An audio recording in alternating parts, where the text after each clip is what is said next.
You are listening to 10,000 Swamp Leaders, leadership conversations that explore adapting and thriving in a complex world with Rick Torsett and guests.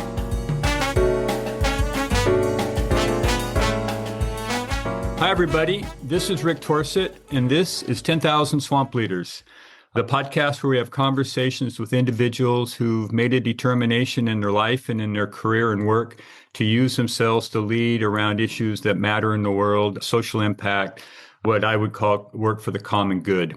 Today is a great example of that. I have the opportunity to have Jan Hawks on the podcast. Jan, I'm going to give a chance for you to introduce yourself here in just a second. But in full disclosure, we should say that I have worked for you. You were a client and I as a consultant, so we have some history in working together. And Jan has been a longtime leader at Kent County Council in Southeast England. She has stepped back from that and is now freelancing and doing some other wonderful things like traveling with her daughter. So Jan, it is very great to have you here. I've been wanting to have this conversation for a while. So welcome to the podcast. Thank you, Rick. I'm really pleased to be here. For me, this is the first to do a podcast, so it's really exciting. We have worked together. I prefer working together than working for, because none of us can do anything without each other. So good point. We have together in the past. And for me, that's really important, how we do things together with people and not one for the other. Okay. What else do you want people to know about you before we get started? I'm Jan, been working in the public and private sectors. I have one daughter. I'm married. My daughter is my world, so I very much try, I have an only child, not to be a helicopter mum. So I try and pull back when I need to. Like traveling the last couple of years, personal reasons have prevented that. So 2026 is going to be a year where we're going to make up for the past 2 years. I like everything to do with people and how we behave to others, how we listen. I think in the modern world, we're on all the time. We're doing more than one thing at a time, but are we really present in the moment? And that's really important to me. And working in public sector, there is an ethos for wider community and not just doing things with the organisation, as maybe you do in private sector, which is money and figures, doing things that are really going to be positive impact for people and communities. Okay. So you didn't wake up and find yourself working in the public sector. You have a pretty diverse work background. So can you take us back a little bit to some of the earlier parts of your career? Because you worked not only in the private sector, but you also worked in some pretty exotic locales. So catch people up a little bit on your journey from relatively early in your leadership career that brought you ultimately to Kent. So in my early working life, I live in Kent. So probably an hour plus commute to London. And that's where my first jobs were in London. Various different guises, from British Rail to Abbey National, which then became one of our leading banks, to a property organisation. Moved around a lot in my earlier career. Once I'd learned what I thought I could at an organisation, I wanted to go somewhere else and expand on that and learn from a different perspective. Latterly, I worked for the pharmaceutical sector as a non-executive director, and most of that work was dealing with a United Arab Emirates, but mainly with Dubai, which was late 80s, early 1900s. So Dubai wasn't the cosmopolitan city it is now. It wasn't the holiday resort that it is now. It really was quite challenging. And although I had dealt with the people before going out there to visit the first time, it was pretty scary. And I remember being fairly scared about going out to Dubai on my own when you heard about the cultures, very different culture, and it's their culture, and you have to take account of that and be respectful of that. And also how they treat people to how we treat people. Mm-hmm. So in an office environment, if you're given a drink, we naturally thank you very much, and the door for people. That really wasn't acceptable at that time. You know, the people offering you the drinks were their workers, goes back to working for rather than with. So that was a very difficult, I'm British, and, we say thank you all the time, and quite rightly too. So that was a very different culture. To respect of the dress, make sure everything was, arms were covered, legs were covered. So that kind of added to the stresses of being in that business environment. It was a sales environment, product investment and acquisition, all male, And I think that's where I learnt about people, respective of cultures and different cultures, and how you had to really work to bring the cultures and people's beliefs together. One size didn't fit all with that, and you had to do it and understanding the people, what motivates them, what drives them, to therefore be able to have that kind of business conversation. Okay. And so you find your way back home and help people understand you made a move to work in the public sector full time.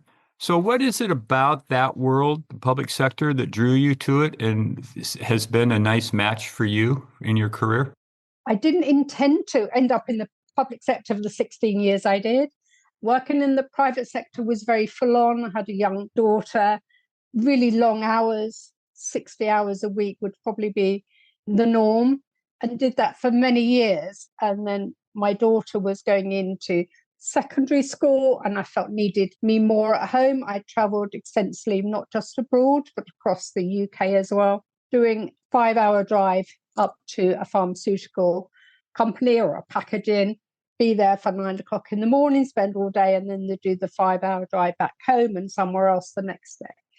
So it was pretty full on. My choice. I have a huge work ethic driven by the fact I love what I do. So it was time for me just to work more locally. So I ended up in the public sector. So I just sort of take it easy for a while and recap and rethink what I wanted to do. And I ended up promotion to various different jobs. The county council set up an organisation development function for the first time in 2012. I was seconded into that function, and that's where I stayed until, a couple of months ago, really. So that was my 16 years. And that was all about the people, understanding people, culture, behaviours, leadership and management styles were my lead roles, and taking people with you. And there's massive, massive change in local government in England across that period of time. And it was fascinating work, but it was very rewarding work and work I thoroughly enjoyed. Okay. So when you and I came together, you had mentioned to me that you had a pretty clear view and philosophy around change management. And we should tell people that the work that we did together had at its core a conversation about leadership, which we're going to get to here in just a few minutes. But for listeners who are in the world, whether it be private sector, public sector, change is a constant in their life. So share with people your top view of change management, the value of it, the importance of it, and a little bit maybe even about how you go about organizing it when you're going to introduce change into the organization for people. Well, as I said, my work's been centred on organisation, strategy, leadership, strengthening that leadership capability, but fostering a culture where people can thrive. I like to think I take a people-first approach, and that's not just a twee set of words or rhetoric. By paying close attention to the culture that currently exists, the engagement, how engagement's done, the capability, and then creating an environment where leaders understand their influence, understand the environment in which they're working, how they show up as a leader impacts people, good or bad, and turning that into how you can lead with influence, act with integrity, really, and develop the resistance that you may get to change because you're taking people with you right from the very start. It starts at clarity, which isn't always there. I think a lot of work, there's an idea and think, okay, we're just going to go and do that, but we're not clear what it means for people on the impact of what they need to do and how they need to show up. So how do you rectify that? How do you help and support the people who have the voices of leaders in the organization to be more focused and bring people along in the process of the change if they're not skilled at that or they haven't given that much thought? What's your approach to that? I think it's listening first, listening to leaders, connected in with a cross-diagonal of staff working in that environment and outside of that environment, what their view is and where they're working, of the leadership, how they receive the leadership. So understanding that environment, what the leaders may perceive they're leading in and how the staff are receiving that. In today's context, leadership for me isn't just about authority as it was years ago. For me, it's now about stewardship, adaptability, and creating conditions where others can succeed I like to feel my role has been to help leaders embrace that mindset and translate that into practice. For me, value-based leadership is really important. In organizations, we hear a lot of rhetoric, psychological safety, values-based leadership. Sometimes it's just that, great rhetoric on the slide rather than putting that into practice. For me, it is about putting that into practice. Leadership for me is a collective responsibility, and I hope my work has reflected that. I'm passionate about developing cultures where people feel valued and empowered. Most importantly, where people feel safe. Is when leaders create that safe environment, the motivation levels go up. They believe in what they're doing and the role they're playing. For me, that means creating spaces for others to contribute, listen actively, and ensuring that decisions align with shared purpose and common goal. I think that active listening, we don't always do in today's world of work because of technology. We're on a Teams meeting, but while we're on a Teams meeting, we're probably looking at emails coming in, we're reading Teams messages that are coming.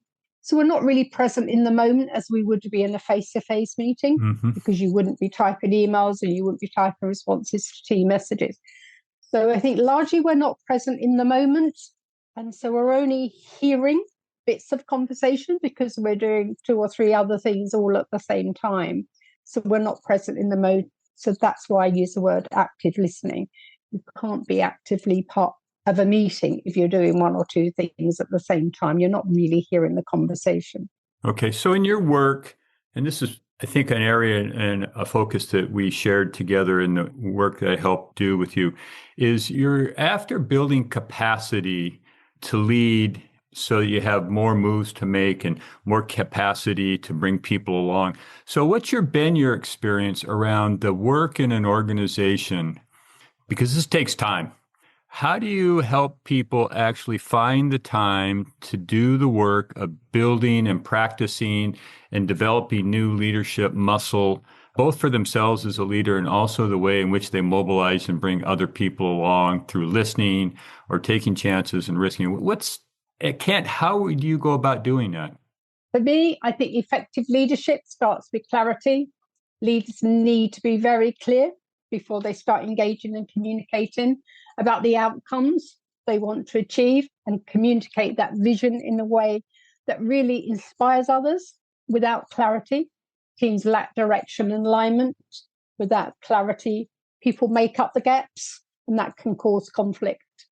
So role modeling really is important for leadership. Clarity alone isn't enough. So leaders must role model the behaviors they expect, especially in the moments that matters, because we all have stressful days at work where we've got many things going on, we're being pushed, and how leaders show up in those moments really, really matters, because that's how you take people with them and that's how you get the role modeling.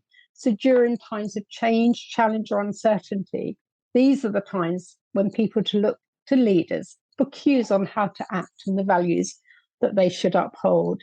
So it's really important. It's not about where you want to get to, it's how you get there and how leaders can inspire others to take them with them. So that role modeling, I think it starts at self-awareness. We don't do enough to understand ourselves as leaders. Self-awareness really underpins your communicating, your listening. You understand your impact as a leader, your strengths, but also you understand where your blind spots are. And we all have biases. We form an opinion of someone within probably 5 seconds, and then we can take that bias with us unless we understand the biases we hold within ourselves. And then you can adapt your approach. By adapting your approach, you build trust. It's about being intentional for me, knowing where to step forward, when just to listen, and how to create that psychological safety. But you're listening with open ears. You're not listening, yes, but I'm going to do this anyway. You're really listening because leaders obviously are working at a higher level. So unless you engage with people actually doing the work, you're not really going to get a sense of what's happening on the ground. And I've said this in public sector that I've worked with. Meetings, by and large, are all the same grade of people, same grade of leader, same grade of managers. And they're talking about a change or doing something differently.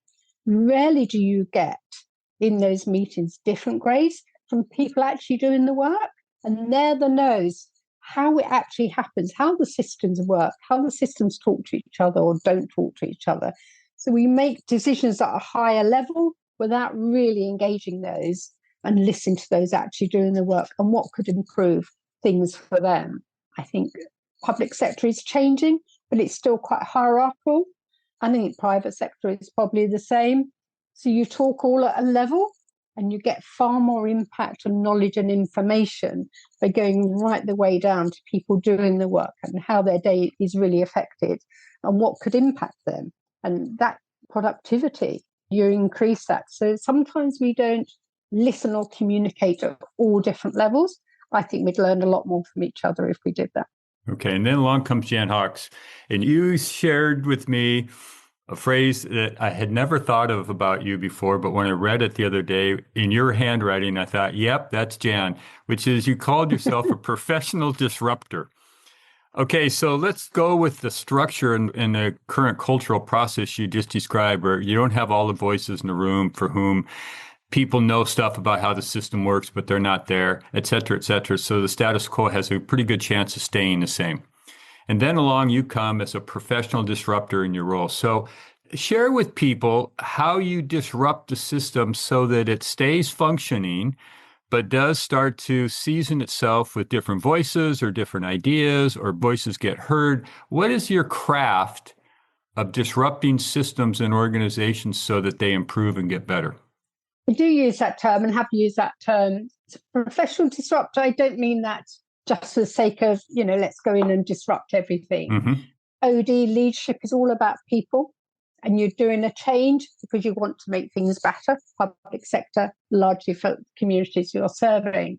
So for me, it's understanding the habits that are currently being played out, how things are done, how things are led, and the muscle memory. Public sector, sometimes people have been around a long while and their muscle memory is, well, we've always done things this way. So yeah, I'll listen to you rather passively, but we've always done things way, or we've always led in this way. So for me, leading for the common good means looking forward, anticipating what's coming, and helping others to see around corners. I had read that phase in Strategic Leadership book the other week, and I thought that was really good. It's how you look around corners, not just what's in front of you, but what's coming around the corner. That requires curiosity. It requires courage to play back to the leadership team, because you go and engage wider down the system. And you have to be willing to question assumptions and invite challenge. And that often brings with it uncomfortableness. Mm-hmm. So that's why I talk about being a professional disruptor, because you have to challenge all those thinkings and the assumptions, because when we're doing things for a long while or leading for a long while, sometimes our muscle memory keeps us doing things in the same way. And you have to challenge the assumptions and questions and invite challenge, as I said. And it's involving people, creating space, creating dialogue and challenge. Ultimately, for me, disruption isn't about breaking things, but it's about creating clarity and fostering adaptability, ensuring we're prepared for what's next by understanding where we are today. And that's why I focus on listening and learning, encouraging others to test ideas, because that's how we can move forward together. So I'm imagining there's people who are junior to you in your career, both as a teacher of these ideas in your organization and also people who work with you. I'm reminded of a line, and I don't know who said it, is first you do the thing you're afraid of, then you get the courage. Meaning some people think they got to be courageous first before they can do it. But it's really the other way around. And so you're advocating that people step themselves out of their comfort zone a little bit and do these things that you're talking about. So how do you in the organization support growing that, let's call it loosely, courage to take actions that they're a little uncomfortable with? How do you support the culture and the environment so that people feel like they can do that without getting hurt, or at least not banged up too much? I think that's a really great point. And I think a lot of organizations talk about inclusive leadership. One of our values was about being brave, be brave to come up with new things, challenge the status quo. But it's how as an organization you live those values. Because if you're asking people to be brave, challenging the system, then when they do come up and do a step up, it's how you're going to support them in doing that. Because sometimes to do things differently, they don't work. So you have a great idea, you test it out and it doesn't work. But those people have been brave, they're living the values. So then how does a leader, do you show up in those moments and support them? And don't worry, we've tried it, but we have got some lessons we can learn from it. So we haven't lost everything. Sometimes when people do try something new and it doesn't work, leadership fails them because they don't worry, what can we learn from it and how we can apply those lessons going forward. And that's about values-based leadership, and why, for me, values-based leadership really is important. It's about that listening and learning, creating that psychological safety so people feel heard. They're willing to test assumptions, willing to challenge beliefs in the understanding that they will get supported. And then it goes back to old leadership, which is more command and control, where modern leadership, for me, is very different. It's about purpose-driven, collaborative, not controlling, setting the outcomes you want, and then just letting people go and deliver those outcomes. Where they do it and when they do it is up to them. We're not 9 to 5 anymore. The world of work has changed. So it's really balancing organisation decisions. So it's about stewardship and not control. It's not about status, but just creating that organisation value and culture where people are happy to test assumptions and try new things. And you will deliver sustainable impact by doing that. I know you're familiar with adaptive leadership, and I've always thought the distinction made in that point of view of authority versus leading, meaning leading is a choice and an activity, can come from anybody in the system. And the organization needs authority as well to give guidance and provide resources and create safety, et cetera, for people. But I often think that in organizations, people don't have those distinctions. So they have a one-way switch around command control, and there are people in the system who could raise their hand and choose to lead on something, but they don't even have the concept of that, much less any maybe skill. So how do you informally and formally build the capacity to lead in the organization so that people have more leadership muscle after a period of time? What's it take to do that broadly, programmatically in an organization from your experience? I think that's talking to people at different levels, talking to people involved in doing the work, managing the work and leading the work, because they've all got something to bring to the table if you're doing a transformation. Good leadership today looks very different. Starts, as I said before, with clarity of purpose. But leaders then must articulate not just what needs to be done, but why it matters. People want meaning, not just instructions. They have to feel it and why it's important and the important role they have in whatever transformation, large or small, what impact is to them and the role they're playing. It's about collaboration and not control, how you empower people, really collect those diverse voices. I think we're much smarter at doing that. I don't think we're there yet to where we need to be.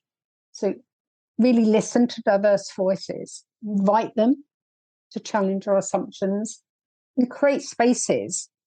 I use co-creation, but I think that's a bit outdated. It's just create conversations with different people at different levels, different parts of the system, and learn from each other. Because then the best ideas often come from the edges.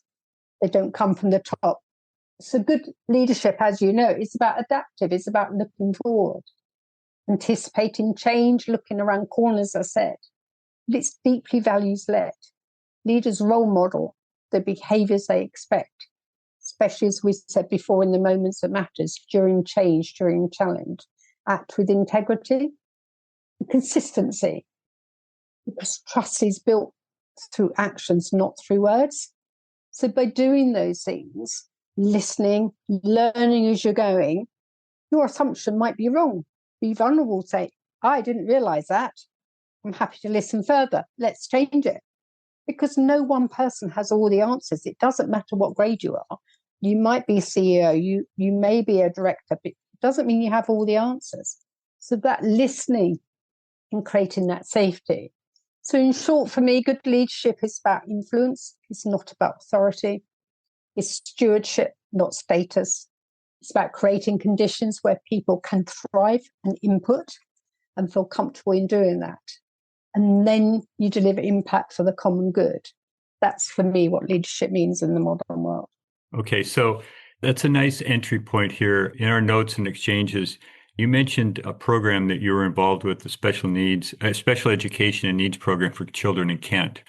So that program, as near as I can understand in our brief exchange, turned out pretty well. So this is honestly a chance for you to connect the dots and brag a little bit, either for your team or the work of Kent, but to give people context what the program's purpose was and how it went and what the outcomes were. And why do you view that as a success for the organization? Send to special education needs, children with special educational needs.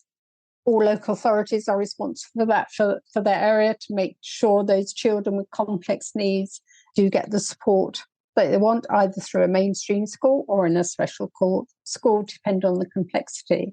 Kent was inspected and re-inspected, and the re-inspection wasn't good. So we hadn't made enough progress from the first inspection to the second. I'm not saying anything that isn't confidential because it's out in the public domain. So it was a spectacularly disappointing re-inspection. So the first thing to do was understand the culture, what was going on in the system, what were the beliefs and assumptions that people were making. And I always do that by talking to leadership, yes, by doing a cross-diagonal interview process with all grades, part-time, full-time, all grades across the system.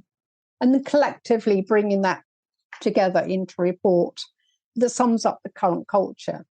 And that's always a fascinating piece of work to do. And what we found up with the system is there's inbuilt, we know what we're doing, we've done it for years, just leave us to do what we're doing, but we need more money, more resources, and more time. But as the world changes and technology changes, the world of work, we have to change with that. And I don't think the system was changing enough. There was a failure at the then leadership. We had new leadership come in. For me, probably the best leadership team I've worked with in the county council. Very clear, instructive where they need to be, listening where they needed to be. The work was overseen by the Department of Education, naturally, because there were some failures in the system. And we turned that around in 18 months to 2 years because we worked through the culture, where the culture needed to change, where people's beliefs and assumptions needed to change, where they needed leadership, where they needed that clarity.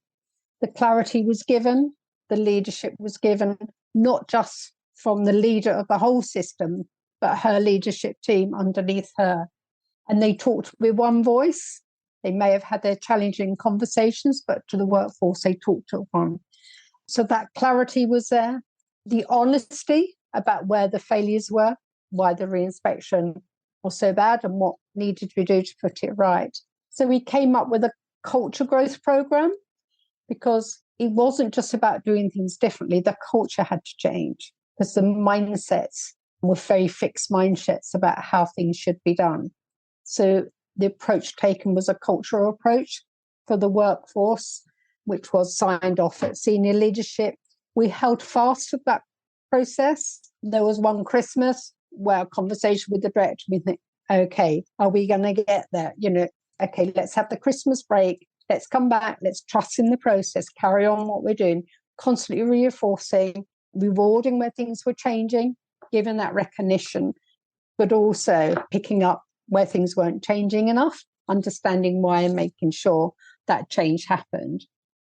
And we got an improvement notice, was disbanded. DfE were very happy, removed the improvement notice in its entirety. And I think that worked because we did it through people and with people. We got all the managers together at one layer, then the next layer down and the next, and we got them to get to know each other and how they connect as a system with the leadership in the team every 5 weeks. So they felt connected to the leadership and the leadership felt connected to them. They had their chance to say, where the systems wasn't working, the input on this system, but then they had to duplicate that somewhere else, or where the systems didn't talk to each other, what their working day was, and how we could help improve that. So it really was a whole system environment working together. It was not easy. It was probably one of the most challenging work I've done because it was children with special needs and we had to change it. But it was the most rewarding. Managers working together and staff working together for the collective good of the communities. It really was a powerful piece of work. Understand your culture and work through your workforce with your workforce. I want to go back into what you just said for a moment around you. So in that period coming into the Christmas and everybody take a break and we'll return and people are tired and they're exhausted and it's not working and reports aren't great, etc. How did you take care of yourself? Because you have a Christmas break, you're not there, it's not working. You got to go back. You got to find a way to get people back in the game and keep moving. How do you take care of Jan so that you do have the energy and the brain power and the juice to get them going again? Because they need somebody to lead the way in those moments. They're tired. I'm interested in how you take care of yourself before you can take care of them. What do you do for yourself? I think it's a great point. And I think as leaders, we take everything on our shoulders. And especially when you're leading strategies or change, because it's all about people and you're doing something, especially in local authority, you're doing something for the communities that you live in. And I don't always think we take care of ourselves. Reflecting, now having lived in that environment, I didn't take care of myself enough.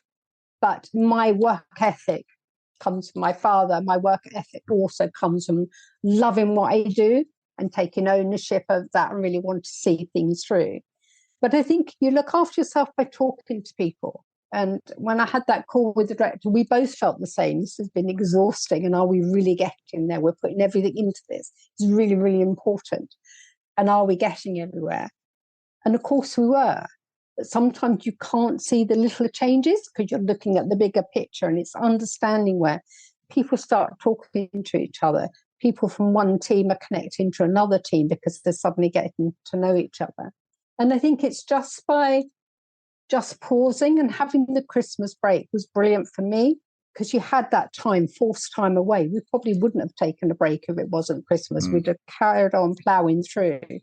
But I think having those few days away, what that did was took you away from the everyday kind of firefighting, cleared your mind a bit. And then when you come back, you had that different mindset because you'd been away from it.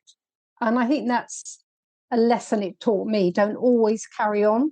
Don't always carry on with something. Sometimes you have to step away. Go and do something else.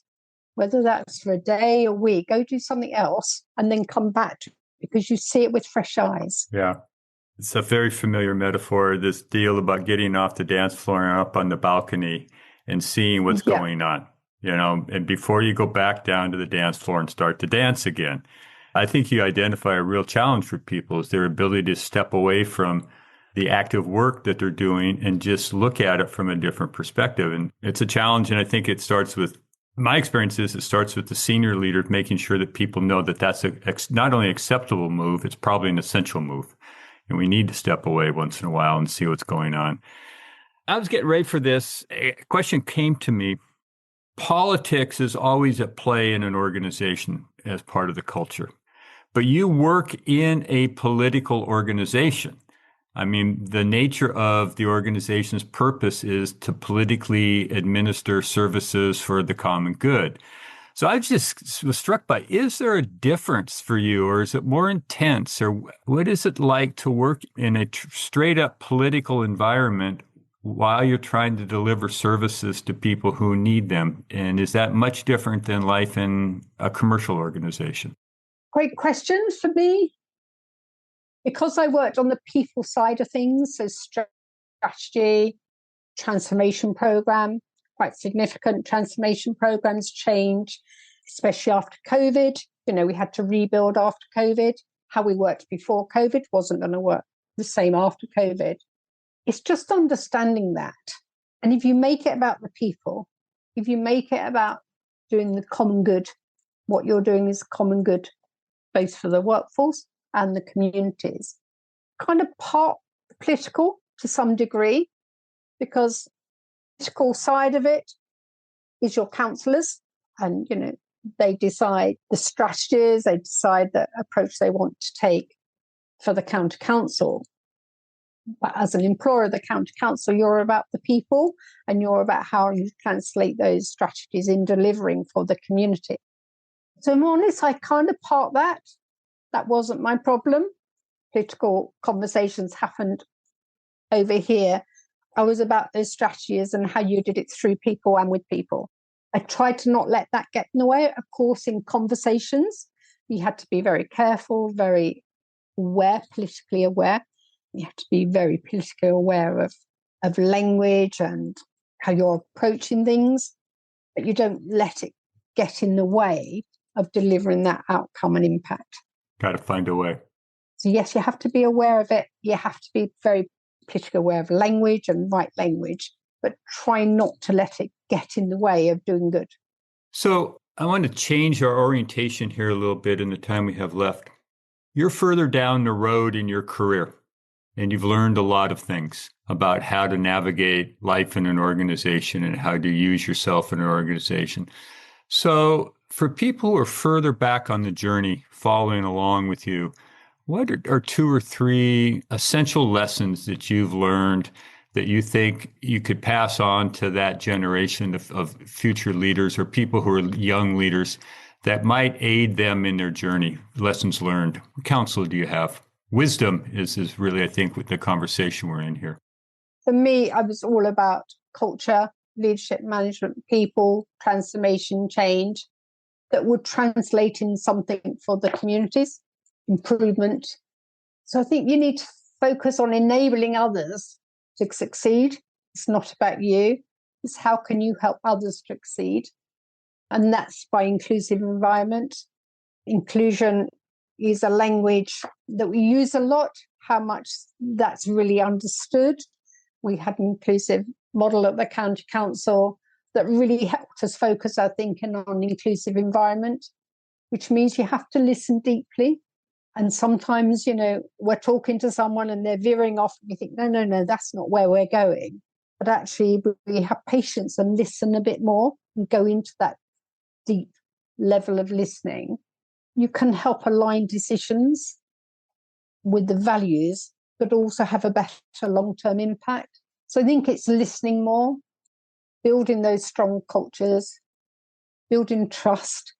And if you haven't got psychological safety, you can't have trust. So that's really, really important. And delivering outcomes that, yes, matter for the organisation, but they're going to have that positive impact for communities. So it really is about bringing people together, but not people on a hierarchy level, but listening to the people that are doing the job, listening to people that are receiving the service. What do they like about it? What don't they like about it? What's working? What isn't? Because then you do get that deeper level of understanding. I like to think I did listen. I think I could have listened more and listened more deeply. I think at meetings, I could have been more present in the moment and not trying to do 1 or 2 other things all at the same time because it was a virtual meeting. Sometimes, there's a tendency for people to have cameras off because they have the cameras off because they can go make a cup of tea or they can do some other work while the meeting's going on. And that's not respectful of your colleagues or the people you're in the meeting with. So I think being present in the moment is really important in today's world where we're always seems to be doing more than one thing at a time. We just need to be a bit more present and respectful of those people around and park egos. I think egos have no place in modern leadership. Seen a lot of egos over my time. It's about parking your ego, making the best of your personal agenda and the information you have. Share it. Don't hold information because you think you have power if you don't share. Share it. See what other people think. Much more impactful. So we're coming down to the end here. I have a couple more personal questions. What are your gifts and talents that have stood you well in your life and in your work? Things that Jan Hawks came into the world with that nobody else had that combination. What your superpowers. What do you lean on under pressure that you know can get you through and be useful in the world? I lean on the basis I work is around doing right by people at all levels, communities, staff, managers, leaders. So trying to do the best, pushing the system where you think the system isn't doing the best for all levels of people. Collaboration, not control. I don't think power has a real place in modern leadership. Being adaptable, if people are challenging your assumptions, be adaptable, listen. But listen to a point where you're learning, not listen and go, well, I'm going to carry on doing what I was going to do. So really listening to a degree that you're learning from what you're hearing. I think self-awareness and humility. We're all part of a bigger system. We all want to be treated fairly, respectively. So have that humility, not just for yourself, but for others too. And you're definitely park your ego. It's not about you, because one person can't change the world. Last question. You've now left Kent. What's ahead for you? I don't know what's ahead. If I can help anyone listen to where they want to get to, playing back to them where I feel they are now, where their culture is. And actually, if you want to do this, you have to change this in the environment first, because change is people. And you won't change unless you take people with you. And you can do big events and you can say, this is what we want to go, and everyone will nod. But if you're not careful, you don't understand the environment and the culture. When people go back to their desks, they just carry on doing things in the same way. So it's a passiveness, nod or yes in a big event. But when they go back, they carry on the same, because that's the way they've always done. That's their muscle memory. So if I can help in that way, absolutely love to. Having a few more holidays, spending more time with my husband. And he hasn't seen much of me over the last few years. So we'll see how that's going to pan out. We were both talked about when I retire, it would do this. So I'm not retired totally, but yeah, just spending more time together. He may be, careful what you wish for is the saying, isn't it? So we'll see how that stacks up. Okay, last question. Have I not asked you anything that you came into this conversation wanting to put forward, or any point of view, or anything that you think you want people to know before we bring this to a close? No, I don't think so. I think we've talked about leadership. We've talked about culture and environment, creating conditions where people can thrive. And that's really quite a tweeze saying and rhetoric. And I always say I read slide decks, and I think that's brilliant. But actually, it's just a brilliant slide deck because people read it, they sign it off, and no one goes back 3 months later and 6 months later to say, what happened to that? Yeah. So slide decks, are great things, aren't they? And beautifully presented. But unless you make use, unless you put that into action, that rhetoric is just on a slide deck. So I think it's just turning rhetoric into actions. And I don't think there's enough of that. Okay. Hey, Jen Hawks, thank you for this conversation. I truly appreciate seeing you again and being able to connect and talk. Thank you. Great to connect in, Rick. Thank you very much.